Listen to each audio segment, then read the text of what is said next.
अस्सलाम वालेकुम जी। वालेकुम अस्सलाम। सर कैसे हैं? अल्लाह का बड़ा फजल है जी, बड़ी रहमत। सर सबसे पहले अपना तारुफ करवा दीजिएगा। मेरा नाम जी साहबजादा पीर अनवर मोहिउद्दीन है और मैं सुंदरपुर का रिहायशी हूँ और मेरी क्वालिफ़िकेशन है MBA finance Preston university Islamabad से और ये मेरा शौक़ है और शौक़ के साथ साथ बिजनेस भी है। माशाल्लाह सर, आपका डेयरी फार्म देखकर आपका ये जो शौक़ है इसे देखकर दिल खुश हुआ है और सियालकोट में कोई गिने चुने डेयरी फार्म होंगे जो इस तरह के होंगे। मैं चाहता हूँ माशाल्लाह आपके पास काफ़ी नॉलेज है। इस वीडियो में हम सिर्फ फोकस करेंगे कि जो फार्म है, जो शेड है, वो किस तरह का होना चाहिए। तो सर आप अपने फार्म के मतलब बताइए कि इस फार्म में किस किस्म की सहूलतें मौजूद हैं एनिमल्स के लिए। अभी इस फार्म का तो स्टार्टअप है, इसमें हमने पहला पोर्शन इसका कंप्लीट किया है, सेकंड पोर्शन इसका बनाएंगे। इस फार्म में जो मेन चीज़ हमने रखी है वो ये खुरली है जी, जो सर नज़र आ रही है। ये मैं अपने नाज़रीन को दिखाऊंगा। ये माशाल्लाह देख लें, इस तरह की खुरली मैंने कहीं नहीं देखी। इस खुरली की ये चौड़ाई देखें आप, दोनों साइडों पे एनिमल्स मौजूद हैं। सामने चारा काटने के लिए जो मशीन है वो भी है, तो जो मुलाजम है वो आसानी के साथ इधर चारा ले आता है। ये जो सर खुरली है इसकी चौड़ाई कितनी है? ये तकरीबन 8 से 10 फुट की है जी। इन फ्यूचर ये इससे भी थोड़ा खुला कर देंगे। इसमें अगर हमें वो चारा बिखेरने वाली मशीन जो है वो इसके अंदर चलाना पड़े तो वो भी इजी हो जाएगी। तो इससे ये है कि टाइम बहुत ज़्यादा आपकी टाइम की बचत हो जाती है। डेयरी फार्मिंग में जो मेन चीज़ है वो टाइम सेविंग है। टाइम अगर आप सेव करते हैं तो वो टाइम ज़्यादा से ज़्यादा फार्म पे जानवरों की नशोनुमा के लिए आप देंगे तो उसमें आपका आउटपुट ज़्यादा बेहतर आएगा। तो हमारे फार्म में जो है अभी तो ये पोर्शन जो है काउस वाला, इसमें हमारा पिछला एरिया जो वो एक्चुअली रेस्ट एरिया है। ये इसको डिज़ाइन करने का मकसद सिर्फ इनका जो है ना, ये रस्सा फ्री सिस्टम होना चाहिए, ये आज़ाद हों। अभी तो हम भी इनको बांध के रखते हैं क्योंकि पिछला हिस्सा नहीं बना हुआ। तो इन फ्यूचर इंशाल्लाह ये बिल्कुल इंडिपेंडेंट होंगी, अपनी मर्ज़ी से चारा खाएंगी और पीछे जाके बैठ के रेस्ट करेंगी। जानवर को जितना आप वाफर चारा दें, अच्छा चारा, और जितना वो अच्छा रेस्ट करे वो मिल्क में उतनी अच्छी आउटपुट आपको देता है। हमारे पास अभी तक जो है तकरीबन ये 19 गाय हैं इस टाइम, जिसमें मुख्तलिफ नस्लें हैं। फ्रीजियन है, जर्सी है, क्रॉस में भी हैं, 1-2 ऑस्ट्रेलियन भी है। और जो इसमें सब मेरे फार्म में जो सबसे नायाब चीज़ है वो जर्सी की ही है, ये अमेरिकन नस्ल है और इनका आउटपुट बहुत ज़बरदस्त है। मौसम के हवाले से भी ये क़ुव्वत मुदाफ़त अच्छी रखती हैं और मिल्क में ये जो है ना, ये दूसरे जानवरों से अच्छा मिल्क देती हैं और इनके मिल्क भी आम गाय की तरह नहीं होता। ये तकरीबन भैंस के मिल्क की तरह वाइट और थिक होता है माशाल्लाह। तो हमारे पास जो है वो तकरीबन 6 जर्सी हैं और इंशाल्लाह हम इन फ्यूचर जो है ना इनकी ब्रीडिंग पे ही ज़्यादा कंसंट्रेट करते हैं। अच्छा सर, अभी ये जो आपका पूरा फार्म है आपने पाइपिंग की है, टोटल फार्म का एरिया कितना है? ये जो पाइपिंग आपने की है इसका क्या आपने हिसाब लगाया, किस चीज़ को मद्देनज़र रखते हुए आपने ये पाइपिंग की है? पाइपिंग बेसिकली पार्टीशन के लिए की हुई है और जानवर को रोकने के लिए एक एरिया में उसको मतलब स्टक करने के लिए। पाइपिंग सस्ता तरीन सोर्स है। अगर आप यही दीवारें और ब्लॉक से या ईंट से बनाएंगे तो वो बहुत महंगी पड़ जाएंगी। और दूसरा ये है कि इसकी जो स्क्रैप वैल्यू है वो दिन ब दिन बढ़ेगी, कम नहीं होगी। ईंट की स्क्रैप वैल्यू जो है ना वो दिन ब दिन कम होगी। तो हमने ये पाइप्स वगैरह जो हैं कुछ हमारे पास अपने थे, कुछ हमने मतलब स्क्रैप से उठा के तो ये सारा स्ट्रक्चर बनवाया। हमारे फार्म का एरिया तकरीबन ये वाला जो है ये 3 कनाल ये है और 3 कनाल ही साइड वाला है, तो ये तकरीबन 6 कनाल पे हमारा फार्म है। ये जो पाइपिंग का एरिया है ये भी 3 कनाल है? ये 3 कनाल है। 3 कनाल में सर मैक्सिमम कितने एनिमल्स आ जाते हैं इसमें? एक्चुअली इसमें 2 पोर्शन हमने, एक तो रेस्ट एरिया के हैं, बाहर वाली साइड में जो बाहर वाली साइड आप देख रहे हैं, तो ये तकरीबन 18 और 18 36 जानवरों के लिए है। अच्छा, यानी कि आपने जानवरों को इजी माहौल दिया? जी, इजी माहौल देने के लिए। अच्छा, ये सर जो खुरली थी ये आपने इसकी चौड़ाई तो बताई है, इसके अलावा इसकी जो ये लंबाई होती है नीचे से वो हाइट जो होती है वो भी आपने बड़ी मुनासिब रखी है। इसकी हाइट कितनी होनी चाहिए?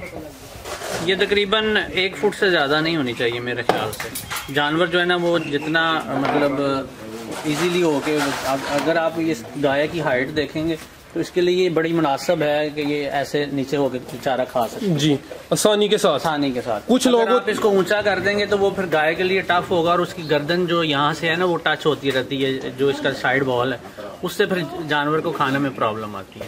खुरली हमेशा जो है वो नीचे होनी चाहिए। ठीक है। अच्छा सर, ये जो आपका शेड है इसकी कितनी लंबाई और ये जो इसकी चौड़ाई है वो भी बताएं। ये 60 फुट लंबा है जी, और ये 20 फुट चौड़ा है। 20 बाय 60 का ये शेड है, और ये हमने कुछ 3 साल पहले बनाया था। अभी इसका दूसरा पोर्शन और इसका अपर पोर्शन जो है ना वो बनने वाला है।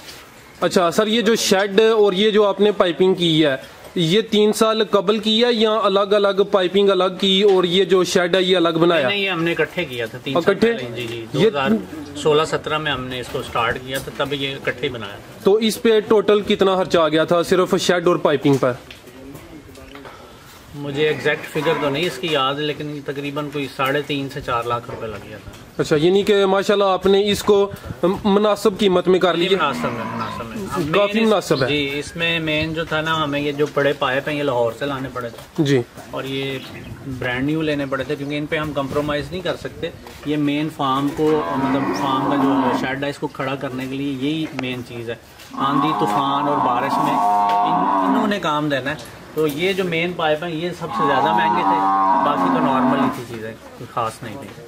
तो सर ये जो छत है ये लोहे की है जी। तो गर्मियों में फिर आप क्या करते हैं, ये फैन लगाते हैं, क्या बंदोबस्त होता है? में हमारे पास ये स्प्रिंकल सिस्टम है जी। अभी तो नहीं चलाया, बस कुछ दिनों में ये चल जाएगा। अच्छा, ये नीचे हम ड्रम रखते हैं पानी वाला जी, इसके अंदर इसका पंप लगा हुआ है, और ये तकरीबन 8 से 10 फुट जो है ना सराउंडिंग में अपना जो फुआर है वो फेंकता है बारीक सी जी, और उससे ये है कि अंदर का जो टेम्परेचर है वो बिल्कुल चेंज हो जाता है। तो सर्दियों में फिर सर क्या बंदोबस्त होता है इधर? सर्दियों में हम तरपालें आग लगा देते हैं। अच्छा, यानी कि माशाल्लाह ये जो शेड है सर्दी और गर्मी दोनों के लिए मुवाफिक है। लिए बेहतरीन। अच्छा सर, इसके अलावा मैं देख रहा हूँ कि आपकी जो गायें हैं आपने पार्टीशन की है, कुछ जानवर उधर हैं कुछ इधर हैं। इसी तरह मैंने पहले क्लिप बनाया वो मैं स्क्रीन पे शो करूंगा, जो भैंसें थी वो भी 2 जगह पे थी। इसका क्या सिस्टम है? आपके जो छोटे बच्चे हैं जो जानवरों के वो भी अलग से हैं? उसमें एक्चुअली जो बड़े जानवर हैं इनमें से ये रो आपको नज़र आ रही है, ये नॉन प्रेग्नेंट और मिल्किंग वाले हैं। वो जो रो है वो प्रेग्नेंट और जो तकरीबन करीब पहुंचे हुए हैं या मतलब जो मिल्क नहीं दे रही वो वाला एरिया, ये सारा मिल्किंग वाला एरिया है। ये सारे जानवर मिल्क भी देते हैं, और इसमें में भी कुछ 1-2 जानवर जो है वो 2-3 माह का प्रेग्नेंट होगा, लेकिन वो जितनी भी गाय हैं वो प्रेग्नेंट हैं, कंफर्म है, और वो नियर टू डिलीवरी है, इसलिए उनकी खुराक और है, इनकी और है।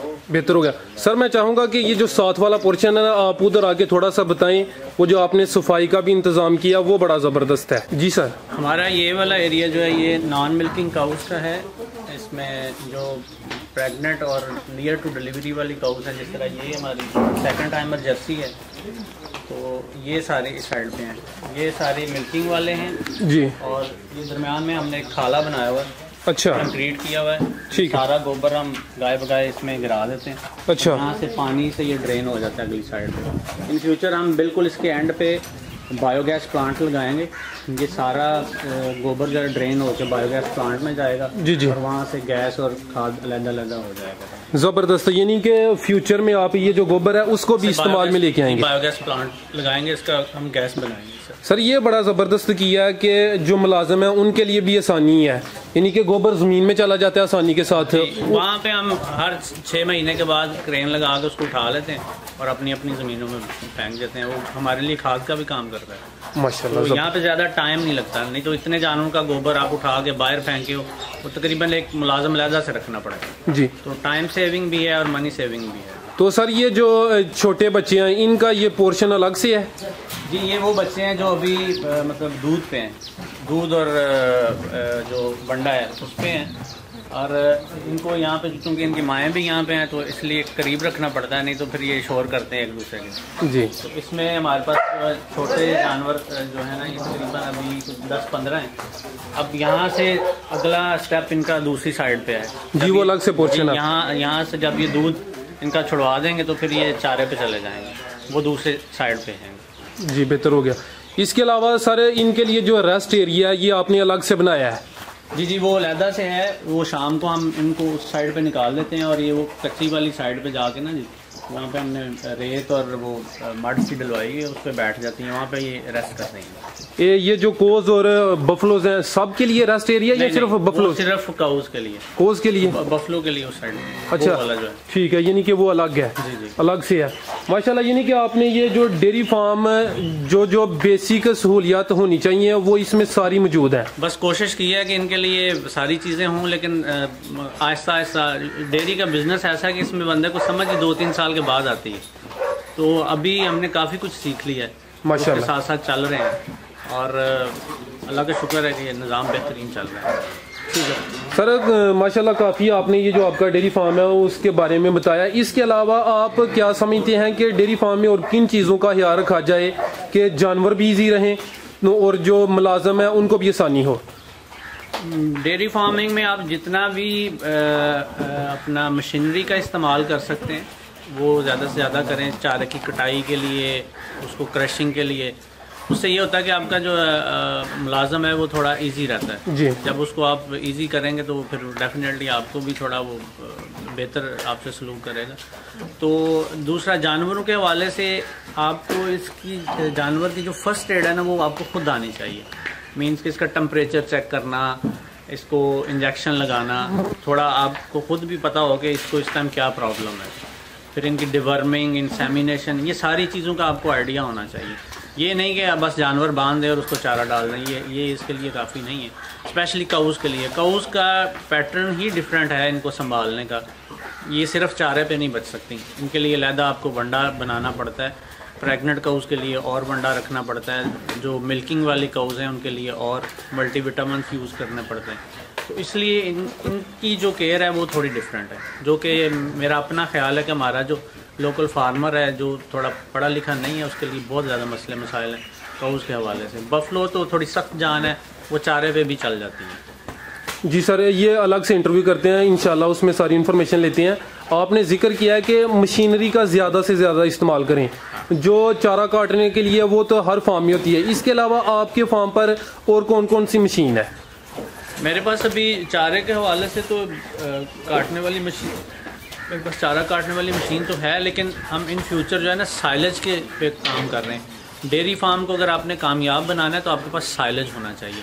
साइलेज की क्रशिंग और उसकी पैकिंग के लिए आपके पास मशीनरी होनी चाहिए। वो एक महंगा काम है, लेकिन मेरा ख्याल है कि अगर हम अपने एरिया के 3-4 फार्मर मिल के तो वो कर सकते हैं। वो तकरीबन 16 से 18 लाख रुपए की इन्वेस्टमेंट, अगर हम 4 लोग मिल के 4-4 लाख रुपए लगाएं तो क्रशिंग और उसकी पैकिंग जो है ना वो हम कर सकते हैं। तो मशीनरी में मेन चीज़ जो है ना वो साइलेज की मशीनरी है।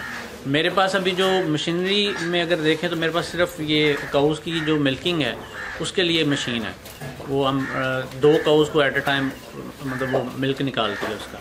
तो हम फ्यूचर में जा रहे हैं साइलेज की कटाई और उसकी क्रशिंग और उसकी पैकिंग की मशीनरी के लिए।